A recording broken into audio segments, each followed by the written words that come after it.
ओम शांति। आज बाबा की 17 फरवरी की साकार मुरली।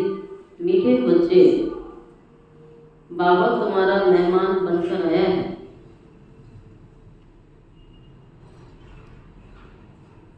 बाबा तुम्हारा मेहमान बनकर आया है।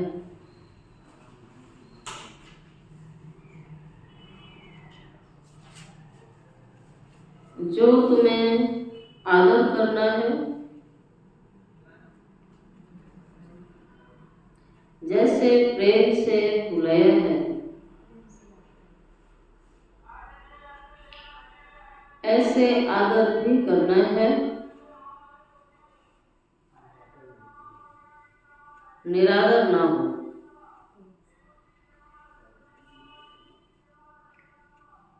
बाप तुम्हारा मेहमान बनकर आया है तो तुम्हें आदर करना है, जैसे प्रेम से बुलाया है ऐसे आदर भी करना है। निरादर ना हो।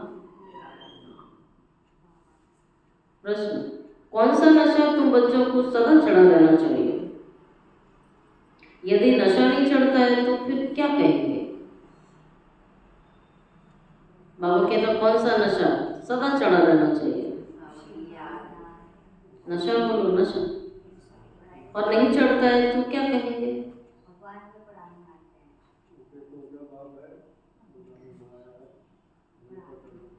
ऊंचे से ऊंची आसामी इस पतित दुनिया में। तो ये विचार करने की बात है, ये नशे की बात है। जो बुद्धि में रहेगी तो नशा चढ़ा रहेगा कि संसार की सबसे ऊंचे से ऊंची आसामी शक्ति पतित दुनिया में हमारा मेहमान बनकर आया है। ये नशा सदा चढ़ा रहना चाहिए, परंतु नंबरवार ये नशा चढ़ता है। कई तो बाप का बनकर भी संशय बुद्धि बन हाथ छोड़ जाते हैं तो कहेंगे इनकी तकदीर। बहुत सारे कारण होते हैं। तो बाबा कहता है मेरा हाथ छोड़ के चले जाते हैं। वो हाथ ऐसे नहीं सोचते कि हाथ छोड़ रहे हैं, लेकिन बाबा के घर से दूर होते होते थोड़े दिन में पूरा ही दूर हो जाते हैं।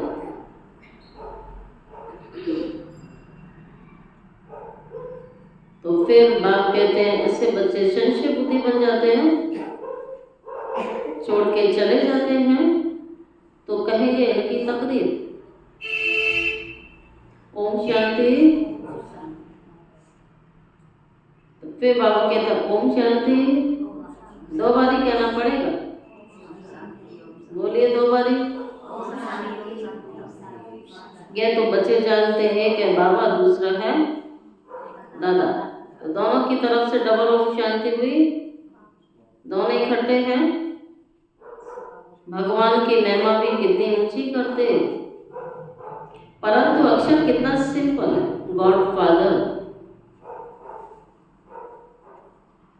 सिर्फ फादर नहीं कहेंगे। फादर तो सबका होता है, अलग अलग होता है। सिर्फ फादर नहीं कहेंगे, गॉड फादर में ऊंचे से ऊंच उनकी महिमा भी बहुत ऊंची है। बाबा ऊंचा है और उसकी महिमा ऊंची है, उसके कार्य ऊंचे हैं, उसका कर्तव्य ऊंचा है, उसका घर ऊंचा है। उन्हें बुलाते कहाँ हैं? पतित दुनिया में। बाबा ने कहा मुझे पतित दुनिया में बुलाते हैं, खुद आकर बतलाते हैं मुझे पतित दुनिया में ही बुलाते हो, परंतु पतित पावन वे कैसे हैं और कब आते हैं यह किसी को पता नहीं है। आधा कल्प सतयुग त्रेता में किसका राज्य था, कैसे हुआ, किसको ये पता नहीं है। पतित पावन बाप आते भी जरूर हैं, उनको कोई पतित पावन कहते हैं, कोई लिबरेटर कहते हैं और पुकारते हैं, कहते हैं हमें स्वर्ग में ले चलो। कहते हैं ना, इस पाप की दुनिया से कहीं दूर ले चलो जहाँ सुख चैन हो। भगवान मुझे ऐसी दुनिया में ले चलो जहाँ सुख हो, शांति हो, चैन हो, कोई लड़ाई झगड़ा ना हो, दुख शांति ना हो, तो ये पुकारते हैं। तो ये किसको पुकारते हैं? बाबा को। किसी मनुष्य को तो नहीं पुकारते हैं, बाबा को पुकारते हैं। बाबा ऐसी दुनिया में ले जाता भी है, तभी तो पुकार रहे हैं। किसी को किसी कार्य के लिए कब बुलाया जाता है? जब उसको वो कार्य आता है, या शक्ति है करने की, उसी को कहा जाएगा ना। लेकिन वो कब आता है, पतित पावन कैसे है, पतित दुनिया में आता है, यह किसी को नहीं पता है। आधा कल्प सतयुग त्रेता में किसका राज्य था और कैसे हुआ, किसी को भी पता नहीं। पतित पावन बाबा आते भी जरूर हैं। उन्हें कोई पतित पावन कहते हैं तो कोई लिबरेटर कहते हैं, पुकारते हैं स्वर्ग में ले चलो, हे भगवान मुझे नर्क से छुड़ाकर लिबरेट करके स्वर्ग में ले चलो। बाबा कहता है मैं स्वर्ग बनाने की शक्ति रखता हूँ, स्वर्ग में ले जाने की भी शक्ति रखता हूँ, और सारे विश्व को मुक्त कराने की भी शक्ति रखता हूँ। इसलिए तो वो सर्वशक्तिवान, उसे पतित पावन, लिबरेटर, मुक्तिदाता, सर्व बंधनों से छुड़ाने वाला, सदगति करके साथ ले जाने वाला पुकारते हैं ना। तो वो ऊंचे से ऊंचा है, लेकिन पतित दुनिया में बुलाते। आकर हम भारतवासियों को श्रेष्ठ बना, उनका पोजीशन कितना बड़ा है, हाईएस्ट अथॉरिटी, जिसके पास जैसे अथॉरिटी होती है ना किसी चीज़ की, तो बाबा कहता है किसी का देश की अथॉरिटी है, शहर की अथॉरिटी है, घर की भी होती है, किसी की घर की भी नहीं है। लेकिन भगवान कहता है मेरे पास तो तीनों लोग, पूरे विश्व, पूरे यूनिवर्स, तो ऐसी अथॉरिटी वाला तो कोई है नहीं। अब हमारा बाप भी है, टीचर भी और सतगुरु भी है।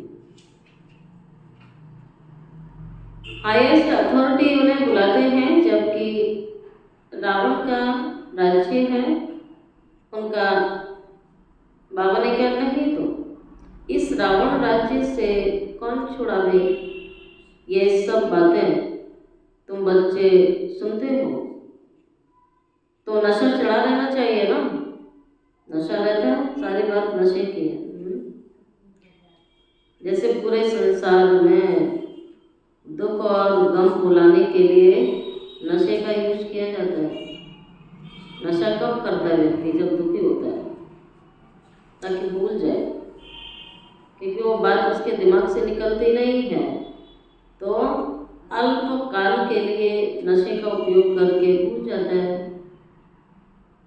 तो ऐसे बाबा कहता है जैसे संसार में नशा और ज्ञान मार्ग में भी नशा, तो उस नशे में अंतर है। या भगवान नशा चढ़ा रहे हो, कहते हैं नशा करो, हाँ वो कुछ और पीते हैं, भगवान कहता है ये अमृत पियो, ज्ञान का अमृत पियो, इसका तुम्हें नशा चढ़ा रहना चाहिए। तो नशे की तो बहुत आवश्यकता है। अगर ज्ञान मार्ग में आप नशा आपको नहीं है, तो आप इस मार्ग में भी ठीक से नहीं चल सकेंगे। तो नशे की आवश्यकता बहुत, इसलिए बाबा हमें बहुत सारी बातें कहते हैं, बच्चे इस बात का आपको नशा होना चाहिए। तो दुनिया में अनेक प्रकार के नशे होते हैं, धन का भी नशा होता है, पद पोजीशन का नशा होता है, हर चीज का एक नशा होता है व्यक्ति को। अब बाबा कहता है आपको नशा होना चाहिए कि हाईएस्ट अथॉरिटी के हम बच्चे हैं, वो मुझे रोज पढ़ाने आता है। हाईएस्ट अथॉरिटी है, उन्हें बुलाते हैं, जबकि रावण राज्य है। नहीं तो इस रावण राज्य से आके छुड़ाए कौन? क्योंकि रावण तो कम नहीं है। सारी दुनिया में सब इसके चंगुल में है, कोई इससे छूटा हुआ नहीं है। कोई कहता है मेरे अंदर काम क्रोध बोलो भयंकर नहीं है, रावण नहीं है कोई ऐसा? अवश्य वो भी शक्तिशाली है, आसुरी शक्ति भी शक्तिशाली है अपने आप में। उससे संसार में कोई मुक्त कराने वाला है ही नहीं है। भाव कहता कोई धर्मात्मा महात्मा है, कोई गुरु है जो तुम्हें रावण से छुड़ाए? सीधी सी बात है। तो ये तो प्रत्यक्ष प्रमाण हुआ ना। और बाबा कहता मैं तुम्हें छुड़ा देता हूँ। जो सबसे बड़ा भूत जिसको दुनिया ने असंभव कह दिया और बच्चों की लाइफ में नेचुरल है, छोड़ दिया, तो ये फील नहीं हुआ कि हमने छोड़ दिया, था ही नहीं जैसे वो उसके चंगुल में बंधे हुए हैं। ब्राह्मणों को लगता है हमारी लाइफ में ये विकार था ही नहीं, है ही नहीं। तो रावण से कौन छुड़ाएगा ये सारी बातें। तुम बच्चे सुनते हो तो नशा चढ़ा रहना चाहिए, परंतु कई बच्चों को नशा चढ़ता ही नहीं। नशा चढ़ता नहीं है कईयों को। अच्छा, फिर बाबा ने क्या, देखो शराब का नशा सभी को चढ़ जाता है, हाँ सहज है, पिया और चढ़ गया, कोई भी पी ले, उसके लिए कोई पढ़ाई है क्या? तो बाबा कहता है ये नहीं चढ़ता है, इसके लिए थोड़ा जोर डालना पड़ता है ना, स्मृति तो लानी पड़ेगी, याद रखना पड़ेगा। अब आपने फील तो करते होंगे 24 घंटे के अंदर जब मुरली सुनते हैं तो हमारी वो स्थिति अलग रहती ही नहीं होती है। अभी सुन रहे हैं ना, तो साथ साथ नशा चढ़ा रहता है, क्लास में बैठे हैं नशा रहता है, तो स्थिति भी अलग होती है। लेकिन यहाँ से उठने के बाद 5 मिनट में ही आपके अंतर हो जाता है। कारण यहाँ नहीं चलता है। सोचो कितनी मुरली याद रहती है, तो नशा कैसे चढ़ेगा? बैठे हैं घंटे के लिए, लेकिन दिमाग कहाँ है पता नहीं तो याद क्यों नहीं रहती मुरली फिर। और आप कहते हैं मैं तो मुरली सुन रही थी। तो बाबा प्रेजेंट लगाता है ना, कोई 2 मिनट क्लास में होता है, कोई 3 मिनट होता है, कोई 5 मिनट होता है, कोई 10 मिनट, 1 घंटा तो कोई होता ही नहीं है क्लास में। ये माया जो है ऐसा अपना काम करेगी कि मुरली सुना रहे ना तो भी बुद्धि ले जाएगी। सुनना तो छोड़ो, सुनाते समय भी बुद्धि चली जाती है, तब वो पॉइंट ही नहीं समझ में आती है कि मैंने क्या पढ़ा। तो माया ऐसे काम कर लेती है अपना। तो बाप को ही भूल जाते हैं, इसमें कईयों को नशा ही नहीं चढ़ता है, इसमें धारणा की बात है, तकदीर की बात है। बाबा तो बहुत बड़ी आसानी है। तुम्हारे में भी कोई कोई को पूरा निश्चय रहता है। निश्चय अगर सबको होता, निश्चय तो निश्चय ही होता है, फिर निश्चय में संशय में क्यों भाग जाते हैं? तो अवश्य कोई संशय बुद्धि भी बन जाते हैं। आज निश्चय है, कल संशय आ जाता है, भाग जाते हैं, बाप को भूल जाते हैं। बाप के बने फिर बाप के लिए कोई संशय बुद्धि, जिसने पहचान लिया बन गया तो संशय बुद्धि हो ही नहीं सकता। परंतु ये बाप तो वंडरफुल है ना, गायन भी है आश्चर्यवत बाबा का, बाबा को जानती, बाबा कहती, ज्ञान सुनंती, फिर आगे सुनावंती, अहो मम माया, फिर भी संशय बुद्धि बनावंती। पढ़ ली संस्कृत सभी ने? हाँ, बाबा ऐसे नहीं सुनाता है, बहुत भागने के लिए तैयार बैठे रहते हैं। शर्त लगा के प्यारे ना, बाबा से ये कर दोगे तो मैं आती रहूंगी, नहीं करोगे तो नहीं आऊंगी। हमारा योग शर्तों से थोड़ी है। जब किसी के बन जाते हैं तो बन जाते हैं, उसमें फिर थोड़ी मुड़ के देखना होता है। एक परिवार में भी जो चला गया, एक बार शादी हो गई, या कभी भी उठ के चल देगा थैला उठा के, तो फिर वो शादी नहीं रहती, वो तलाक हो जाती है उसकी। अगर कोई लड़की शादी के बाद बार मायके जाएगी और ससुराल की जिम्मेवारी नहीं निभाएगी, तो ससुराल वाले क्या कहेंगे? थैला उठाओ वहीं बैठो, भी शादी करके क्यों आए? वहीं रहना था ना, माँ की जिम्मेवारी निभानी है। तो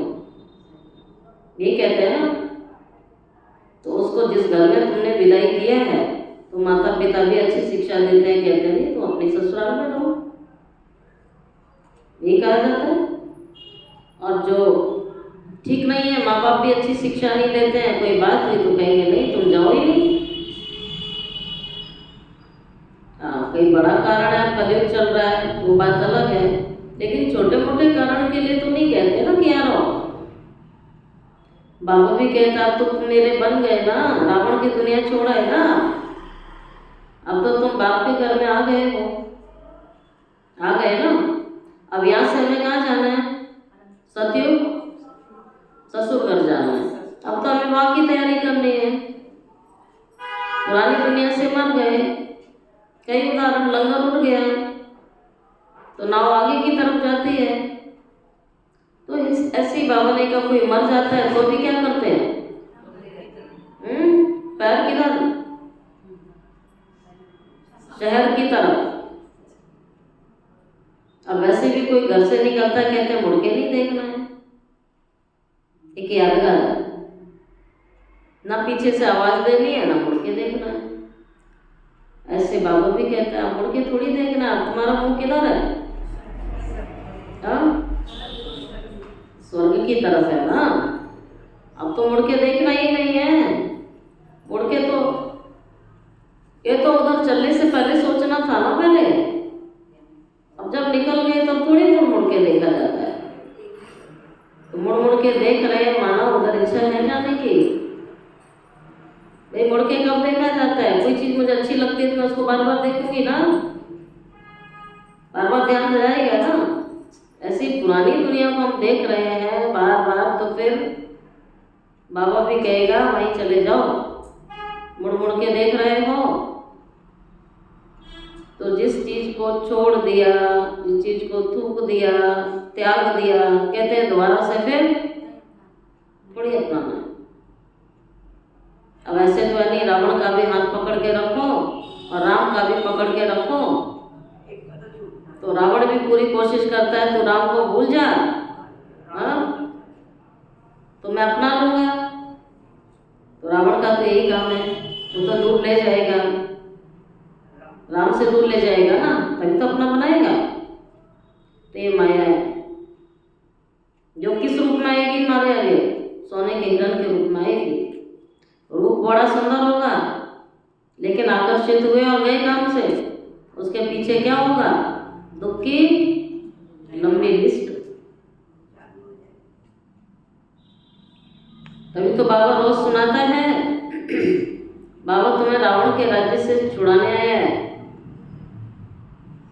पर कईयों को नशा चढ़ता नहीं है, शिष्य बुद्धि होके भागंती हो जाते हैं, चले जाते हैं, ज्ञान भी सुनाते हैं, सुनते भी हैं, बाबा के बनते भी हैं।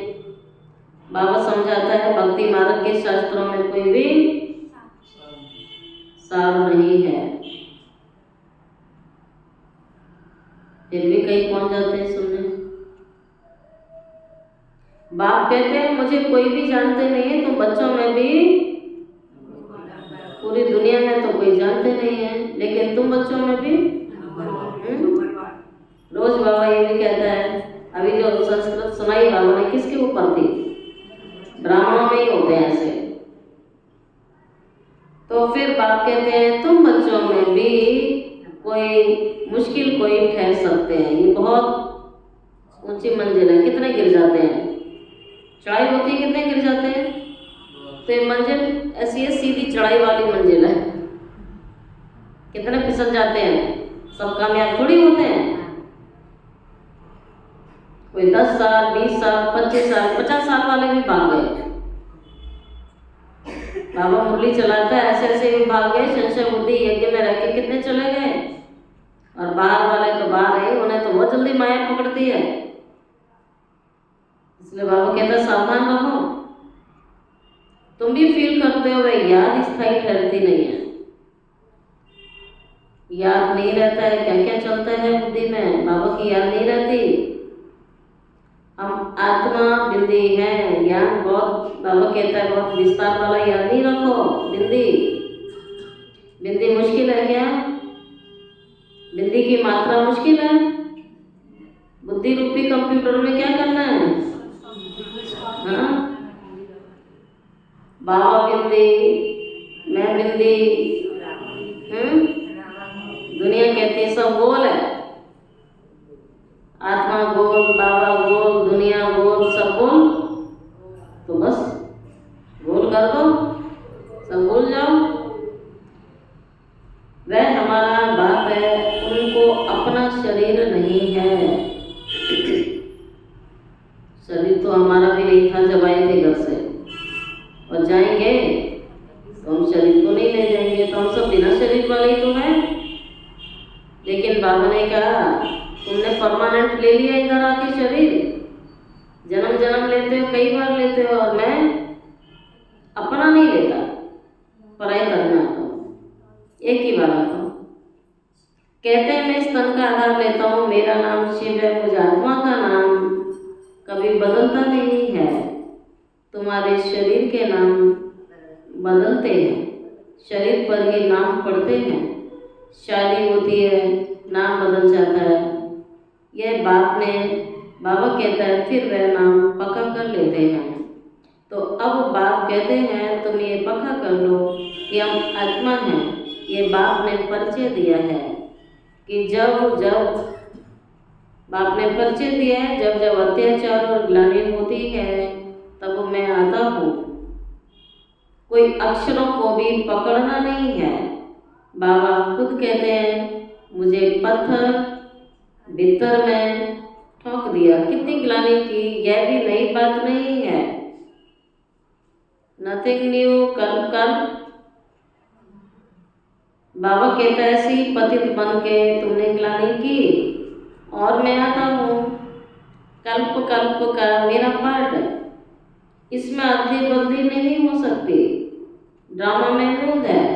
तुमको कई कहते हैं सिर्फ भारत में ही आता है क्या भगवान, ऐसे बोलते हैं ना, क्या तुमसे ही मिलने आता है क्या भगवान, क्या तुम्हारे लिए ही आता है? तो बोलना चाहिए हाँ जी भारत में ही आता है, हमारे लिए ही आता है और हमसे ही मिलने आता है, इसमें शक की कोई बात ही नहीं है। और कभी कभी भी नहीं आता है, रोज आता है बिना छुट्टी किए, और वो जब आता है जब बुलाओ तभी हाजिर है कि नहीं? बाबा कहता है बच्चे बुलाते हैं मैं हाजिर हो जाता हूँ। तुमको कई कहते भी हैं तो क्या भारत ही सिर्फ स्वर्ग बनेगा? यह तो अनादि अविनाशी पाठ है ना। बाप कितना ऊंच ऊंच है, पतितों को पावन बनाने वाला बाप कहते हैं मुझे बुलाते हैं इस पति दुनिया में। मैं तो सदैव ही पावन हूँ, लेकिन बच्चों की खातिर पतित दुनिया में आता हूँ, बच्चों को पावन बना के साथ ले जाने के लिए। मकसद है ना उसके आने का। बाबा कोई टाइम पास करने थोड़ी आया है, दुनिया का चक्कर लगाने थोड़ी आया है। बाबा है सब आत्माओं को ले जाने हैं, लेकिन वो चाहता है इन्हें सजा ना मिले, तो उसने हमें बीच में एक चांस दिया है। अगर बाबा नहीं आता तो सिर्फ धर्मराज मिलता और कितनी सजा भोगनी पड़ती, क्योंकि भगवान का तो परिचय था नहीं। अब बाबा ने बीच में धर्मराज के पास जाने से पहले ये चांस दिया है हमें। ये जो युग मिला है ये परिवर्तन के लिए मिला है कि अपने कर्मों को बदलो ताकि धर्मराज की सजाओं से बच सको। और बदलने के लिए बाबा कहते हैं मेरी याद के बिना कोई उपाय नहीं है। बाबा की याद बनी रहे उसके लिए पढ़ाई है ये, उसके लिए बाबा ने इतना सारा ज्ञान दिया है। तो कल्प कल्प मेरा ही पार्ट है, ड्रामा में नूंद है, ये अनादि अविनाशी पार्ट है। बाबा कितना ऊंचा है, पावन बनाने के लिए बाप कहते हैं मुझे बुलाते हैं पति दुनिया में और मैं सदैव पावन हूँ। मुझे पावन दुनिया में बुलाना चाहिए ना, परंतु नहीं, पावन दुनिया में नहीं आ सकता बाबा, क्योंकि बाबा ले जाने आता है, फिर सुख कैसे भोगेंगे?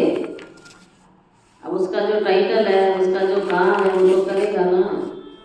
वो लिबरेटर है, लिबरेट करता है। सदगति दाता है, वो सदगति करता है। वहाँ सब सदगति में है, ले जाने आता है। तो वहाँ तो हमें स्वर्ग के सुख भोगने हैं, कैसे ले जाएगा? तो उसके जो काम है वो करेगा। तो कालों का काल महाकाल है। तो पावन दुनिया में बुलाने की दरकार नहीं, पतित दुनिया में बुलाते हैं। और वो भी कब आता है? जब दुनिया का अंत समय होता है। तो बाबा का आना ही ये निशानी है कि सृष्टि का अंत है। क्योंकि भगवान ने कहा मैं अंत की भी अंत घड़ी में आता हूँ, और संगम की भी अंत घड़ी चल रही है। सोचो ना, बाबा ने पहले ही कहा है कि मैं अंत के भी अंत समय में आता हूँ। और बाबा को आए हुए भी अब कितने साल हो गए? 89। तो अंत की भी अंत घड़ी चल रही है। और संगम का टाइम कितना बोला? कितना बोला? अच्छा, कितने साल बचे फिर संगम पर भी? संगम के कितने साल रह गए? 10 ही रह गए ना, ये तो चल ही रहा है। और 10 कितनी जल्दी गुजर जाते हैं पता है? जब जिंदगी 50-60 साल कैसे निकल गई पता नहीं लगा, तो 10 साल तो कैसे फटाफट निकलेंगे पता नहीं लगेगा। अब आप सोचो 10 साल के अंदर, और हम 10 मिनट में जाने वाले हैं या 10 सेकंड में जाने वाले हैं, ये पता नहीं हमें। तो सोचो कितनी उथल पुथल होनी है इस दुनिया में, और कैसी स्थिति हमने बनाई है अपनी। कौन सी दुनिया में जी रहे हैं? मेरे अंदर की दुनिया कौन सी है? क्या जो बाबा ने कहा वही है, कुछ और चल रहा है? क्योंकि जैसी स्मृति होगी अंत वैसा ही होगा। इसलिए बाबा कहता है तुमने मुझे पतित दुनिया में बुलाया, मैं मेहमान बन के आया हूँ। तो अंत की अंत घड़ी की निशानियां क्या है? कि भगवान ने अपनी पढ़ाई पूरी करा दी, उसका कोर्स कंप्लीट हो गया। और कोर्स कंप्लीट होने के बाद क्या होता है? पढ़ाई पूरी हो जाती है, तब क्या होता है? एग्जाम होते हैं। सिंपल सी बात है। पढ़ाई तो पूरी हो गई, अब क्या चल रहा है? अभी एग्जाम चल रहे हैं। इसलिए कोई बात ही नहीं है ये पेपर क्यों आया हुआ है। अरे भाई पेपर का टाइम ही तो चल रहा है, क्यों आया क्या सवाल है? 89 ईयर्स में भगवान ने जो पढ़ाया क्यों नहीं पढ़ा? और जो नहीं पढ़ेगा वो रोएगा ना। फिर ऐसा ही होता है ना, जो पढ़ता नहीं वो पछताएगा। भगवान यही तो कह रहा है कि मैंने तो तुम्हें पढ़ा भी दिया, रिवाइज भी करा दिया, अब पेपर तो देने पड़ेंगे। अब पेपर के बाद क्या होता है? रिजल्ट। जाओ छुट्टी तुम्हारी। हाँ, रिजल्ट 0 ले लो, 1%, 2%, 33 मार्क वाले, उससे पहले वाले सब फेलियर हैं। और कहीं खींचातान करके 33% ले आए, तो फेलियर वाले कहाँ जाएंगे? सब बाबा कहता है दादासी, तो सब दादासी अब डिसाइड हो जाएगा। बाबा रिजल्ट दे के ही जाएगा, ऐसे थोड़ी जाएगा। जब पढ़ाया तो रिजल्ट भी दे जाएगा, इसी जन्म में दे के जाएगा। टीचर इस जन्म में मिला है तो रिजल्ट भी देकर के, रिजल्ट कार्ड देकर जाएगा, बता के जाएगा तुम क्या बन जाओगे आगे जाके। पूरे कल्प में तुम्हारा क्या पार्ट चलेगा, नंबर दे के जाएगा हमारा टीचर। इसलिए ऐसे नहीं सोचो कि हम पढ़ रहे हैं रिजल्ट कोई और देगा। रिजल्ट भी वही हमारा टीचर ही देगा, पेपर भी वही देगा। तो रोज छोटे मोटे पेपर होते हैं, तो छोटे मोटे पेपर में बाबा ने कहा कि रोज की आप परसेंटेज चेक करो, संकल्पों की, वाणी की, हर चीज की। तो छोटे मोटे पेपर में ही चेक करना है हमें। बाबा रिजल्ट देगा तो कितने नंबर लाने हैं? कितने लाने हैं? बस इतना ही सोचा है।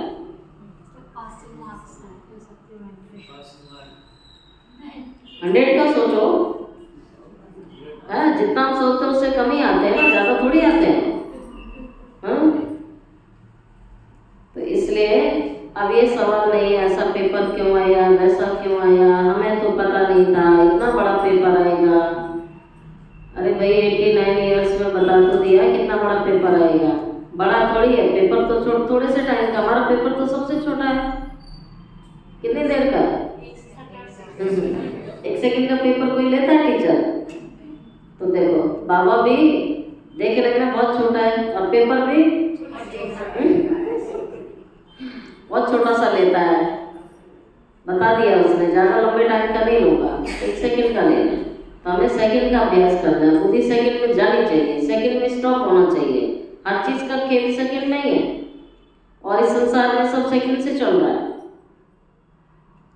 तो बाप कहते हैं मैं अकाल मूर्त इस तख्त पर आकर विराजमान होता हूँ। ये बड़ी रमणीक बातें हैं, कोई सुने तो चकित हो जाएगा।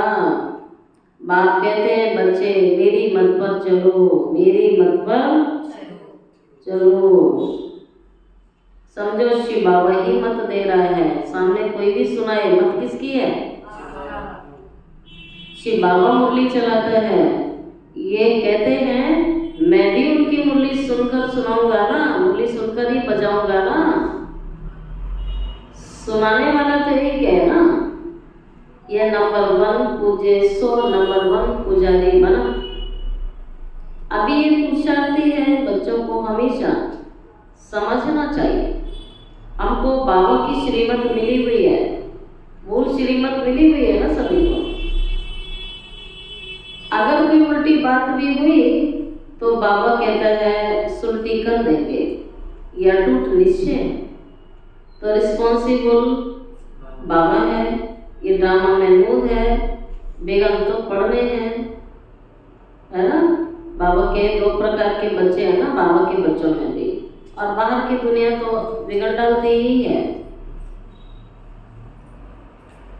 जैसे घरों में भी होता है, कई बार अपना बच्चा ही तंग करता है, बाहर वाले तो कर रहे हैं वो अलग चीज होती है ना। तो संशय बुद्धि बन जाते हैं, बिगड़ पड़ते हैं, बहुत कड़े कड़े बिगड़ पड़ते हैं, अपने बच्चों के भी बिगड़ पड़ते हैं। तो हमेशा समझो शिव बाबा समझाता है तो आपको याद रहेगी, हम शिव बाबा से सुनने आते हैं, शिव बाबा मुझे पढ़ाता है, शिव बाबा समझा रहा है, भगवान मत दे रहा है। कई बच्चे समझ लेते हैं ये कौन समझा रहा है? ब्रह्मा बाबा की मत है, जब साकार में बाबा होते थे ब्रह्मा मत देते हैं, परंतु नहीं, शिव बाबा जवाबदार है, परंतु देहाभिमान है। तो घड़ी घड़ी इनको देखते हैं, शिव बाबा कितना बड़ा मेहमान है, तो भी रेलवे आदि वाले थोड़ी जानते हैं निराकार को कैसे पहचाने व समझें। वह तो बीमार हो न सके, तो बीमारी आदि का इनका कारण बताते हैं, वह क्या जाने इनमें कौन है।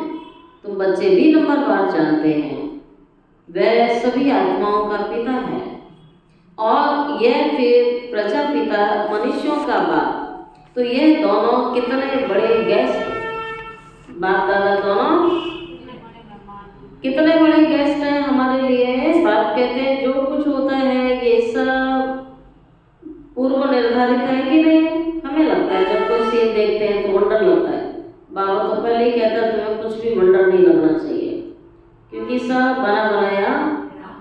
पर ये बात आपको पक्की याद रहती है, जब कोई बात आती है तो याद रहती है, तो प्रैक्टिस करनी पड़ेगी। बाबू कहते हैं सब ड्रामा में होता है, ड्रामा से बाहर कोई सीन नहीं है, तो निश्चिंत रहना चाहिए।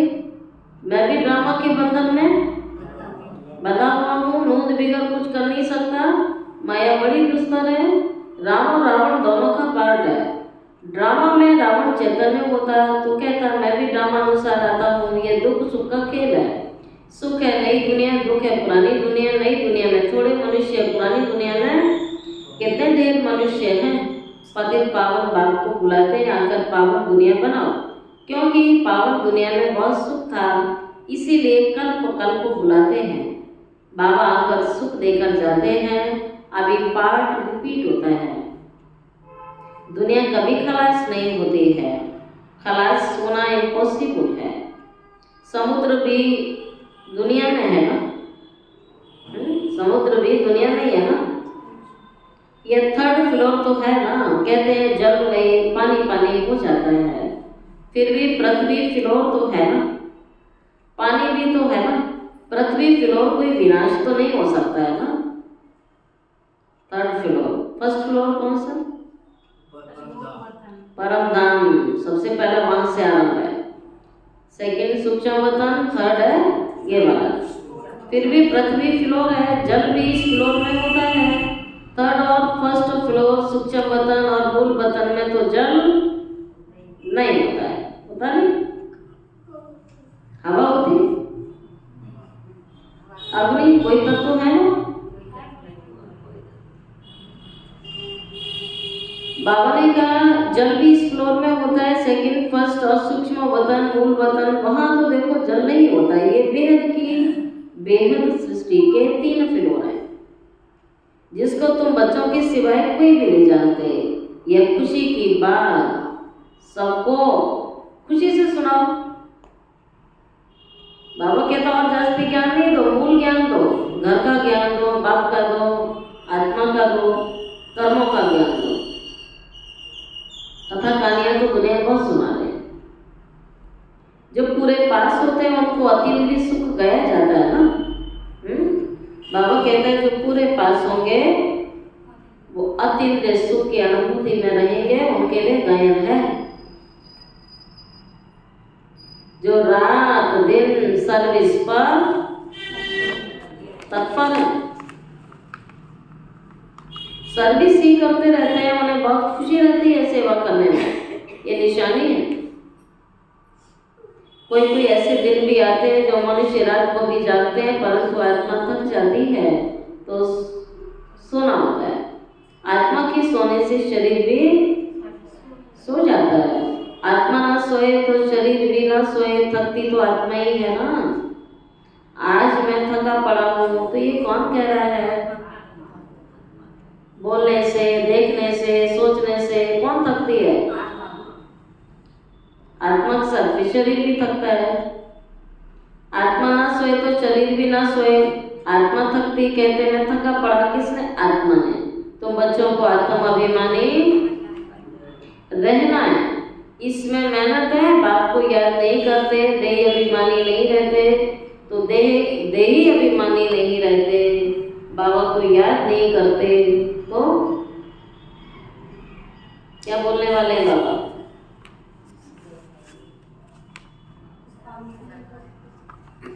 बाबा ने कहा ना याद करते, ना देही अभिमानी रहते हैं, तो देह के संबंधों में बुद्धि फिर भटकती है, वही याद आएंगे। और देह के संबंधी क्यों याद आते हैं? कारण बता दिया। क्या कारण? ना बाबा को याद करते हैं, ना अपने को आत्मा समझते हैं। ये 2 पाठ भी नहीं पढ़ पाते हैं तो फिर संबंधियों में बुद्धि अटकी रहती है। अरे बाबा कहता है तुम अकेले आए थे, जिसको कहते हैं नंगे आए थे और नंगे जाना है। ये देह की संबंध आदि भूल जाओ, सबको चलने की तैयारी करनी है। इस शरीर में रहते मुझे याद करो तो सतो प्रधान बनेंगे। बाबा कितनी बड़ी अथॉरिटी है, बच्चों की सिवाय कोई जानते नहीं। मतलब है क्या नहीं जानते बच्चों के सिवाय कोई? सही पॉइंट बताओ किरण बहन। आंसर नहीं आ रहा सही। बाबा कितनी बड़ी अथॉरिटी है, बच्चों के सिवाय कोई भी नहीं जानते। बाप कहते हैं मैं हूँ गरीब निवाज, ठीक है। बाबा किसके लिए आया है? गरीबों को साहूकार बनाने आया है। गरीबों के लिए आया है। तो गरीब हो, अच्छे हो, तभी यहाँ बैठे हो। साहूकार होते तो यहाँ नहीं होते। तो गरीबी का भी शुक्रिया, दुख का भी शुक्रिया। भगवान को पता था इसके पास अगर होता तो आने वाला नहीं था ये।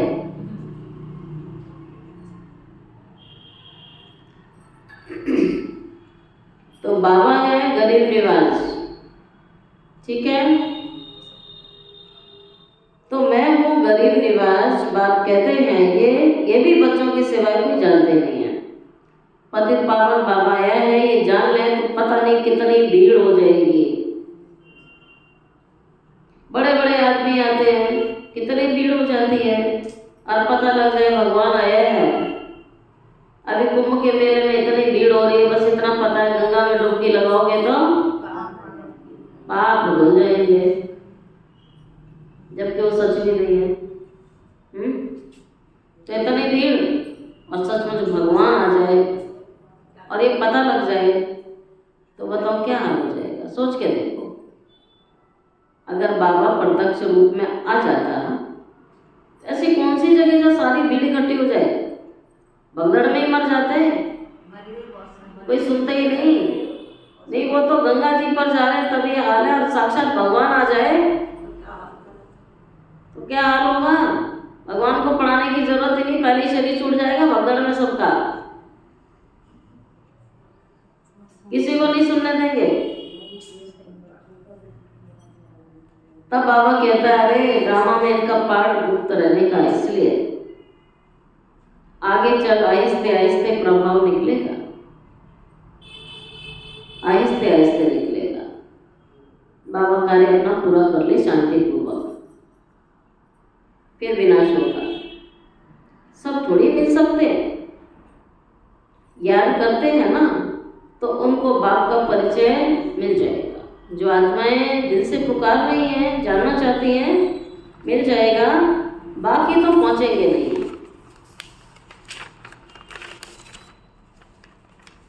जैसे बांधेली बच्चियां मिल नहीं पाती हैं, कितने अत्याचार सहन करती हैं। आप भाग्यशाली हो कि ऐसे कोई नहीं कि मार पड़ती है तब भी सेंटर आते हो, छूटे ले बैठे हो। कितने अत्याचार सहन करती हैं, विकार को छोड़ नहीं सकते हैं। कहते हैं सृष्टि कैसे चलेगी, और अभी भी बहुत बांधेलियां हैं, वर्षों से मार खा रही हैं, लेकिन अभी तक विजयी नहीं बनी। अरे सृष्टि का बोझ बाप पर है कि तुम पर है। कहते हैं ना पवित्र रहेंगे दुनिया कैसे चलेगी। बाबा कह रहा सारी सृष्टि की जिम्मेवारी मेरी है, तुम्हारी है। बाप को जान लेवे तो फिर ऐसे प्रश्न ही ना करें। बोलो पहले बाप को तो जानो, फिर तुम सब कुछ जान जाएंगे। समझाने की भी युक्ति चाहिए। अच्छा, मीठे मीठे सिकील दे बच्चों प्रति माता पिता बाप दादा का याद प्यार और गुड मॉर्निंग। रूहानी बाप की रूहानी बच्चों को नमस्ते। रूहानी बच्चों की रूहानी बाप दादा को याद प्यार, गुड मॉर्निंग और नमस्ते नमस्ते नमस्ते। शुक्रिया बाबा, शुक्रिया बाबा, शुक्रिया बाबा। तो दिल से शुक्रिया। और धारणा के लिए मुख्य सार, सदा ही हाईएस्ट अथॉरिटी बाप की याद में रहना है। सदा ही हाईएस्ट अथॉरिटी बाबा की याद में रहना है। विनाशी देह को ना दे, देही अभिमानी बनने की मेहनत करनी है। विनाशी देह को ना देख, देही अभिमानी बनने की मेहनत करनी है। याद का सच्चा सच्चा चार्ट रखना है। सेकंड पॉइंट, दिन रात सर्विस में, पहले दिन में तत्पर रहो, उसके बाद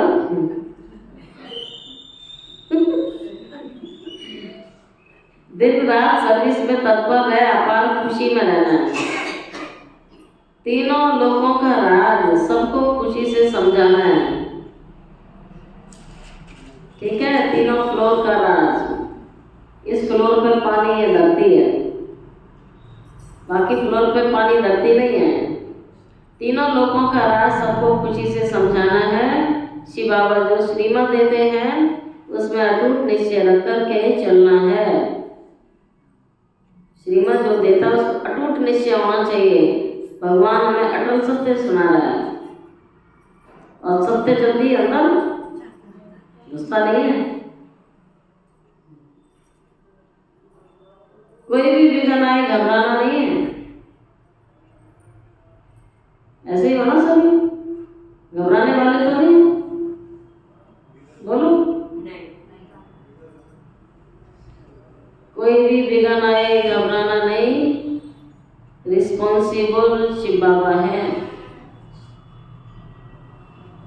इसलिए संशय ना आए। कुछ भी होता है बाबा जाने, उसका काम जाने। हम क्यों हो गया, क्या हो गया, इसमें थोड़ी जाना है। अब ड्रामा हमने और आपने थोड़ी बनाया है, और आत्मा का अपना पार्ट है। हम क्यों जाए किसी भी चीज में।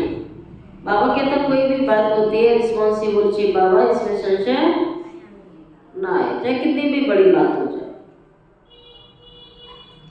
अब लेते हैं बाप दादा का वरदान और आप सभी तैयार हो जाओ। श्रेष्ठ बेला के आधार पर सर्व प्राप्तियों के अधिकार का अनुभव करने वाले कौन हो सकते हैं, बताइए। पद्मापदम भाग्यशाली भव। जो श्रेष्ठ बेला में जन्म लेने वाले भाग्यशाली बच्चे हैं, जैसे लौकिक में भी होता है ना, कहते हैं बड़े अच्छे मुहूर्त पर इसका जन्म हुआ है। वह कल्प पहले की टचिंग के आधार पर जन्मते ही अपनेपन का अनुभव करते हैं। वह जन्मते ही सर्व प्रॉपर्टी के अधिकारी होते हैं। जैसे बीज में सारे वृक्ष का सार समाया हुआ है। छोटे से बीज में सार पूरा झाड़ समाया होता है, लेकिन दिखाई तो देता है। दूध में घी दिखाई देता है, हाँ? खुशबू सूंघते हो दिखाई देती है, हाँ? थोड़ा थोड़ा दिखता है, असली तो नहीं दिखता ना पूरा, हाँ? खुशबू दिखाई देती है, हवा दिखाई दे रही है, दिखाई दे रही है, दिखाई पूछा मैंने तो, दिख रही है। जो चीजें नहीं दिख रही है उन सबको मानते हैं आप। तो बाबा भी ऐसे ही कहता है, जैसे बाबा क्या है, बीज। अब पूरी सृष्टि का ज्ञान उसमें समाया हुआ है, लेकिन दिखाई तो नहीं दे रहा है। बीज दिखाई नहीं दे रहा है, या तो बीज दिखाई नहीं दे रहा, वो बीज तो फिर भी दिख रहा है। तो उस बीज से बाबा तुलना करता है, वो बीज एक सरसों का बीज देखो कितना छोटा है, और उसका वृक्ष कहाँ बीज और कहाँ उसका जो पौधा होता है कितना बड़ा होता है। कोई सोच सकता है इतने से जरा से बीज से इतना बड़ा पौधा बन जाएगा? कितनी कमाल की बात है। तो बाबा कहते हैं जैसे उस बीज में वो ताकत है वृक्ष को पैदा करने की, ऐसे बाबा कहता है मैं भी बीज हूँ और पूरी सृष्टि का संचालन करने की बाबा में पावर है। अरे भाई, एक इंसान में पावर है, एक इंसान पैदा करता है, तो है ना। इतनी दुनिया इंसानों ने बना दी, किसने? इतने सारे शरीरों को जन्म देने वाले कौन है? मनुष्य। तो जब रचना में इतनी ताकत है तो रचयिता में कितनी ताकत होगी। तो बाबा कहता है सारे बीज में सारे वृक्ष का साथ समाया हुआ है। ऐसे नंबर 1 वेला वाली आत्माएं सर्व स्वरूप की प्राप्ति के खजाने के आदि अनुभवी बन जाते हैं। वे कभी ऐसे नहीं कहेंगे सुख का अनुभव होता है, शांति का नहीं। शांति का होता है, सुख का व शक्ति का नहीं। वे सर्व अनुभवों से संपन्न होंगे। स्लोगन, अपनी प्रसन्नता की छाया से शीतलता का अनुभव कराने के लिए निर्मल और निर्माण बनो। अव्यक्त इशारा सर्व संबंध सर्व रचनाएं एक से लेने वाला ही एकांत प्रिय हो सकता है। जब एक के द्वारा सर्व रचनाएं प्राप्त हो सकती है तो अनेक तरफ जाने की आवश्यकता नहीं है। तो बाबा कहता फिर आवश्यकता ही क्या है, सिर्फ एक शब्द भी याद रखो तो उसमें सारा ज्ञान आ जाता है, स्मृति भी आ जाती है, संबंध भी आ जाता है, स्थिति भी आ जाती है, साथ साथ जो प्राप्ति होती है वो भी उस एक शब्द से स्पष्ट हो जाती है। एक की याद, एक की याद, तो एक की याद सहज है या अनेकों की याद सहज है? स्थिति एक रस और ज्ञान भी सारा एक की याद का ही मिलता है। प्राप्ति भी जो होती है वह भी एक रस रहती है। अच्छा, ओम शांति।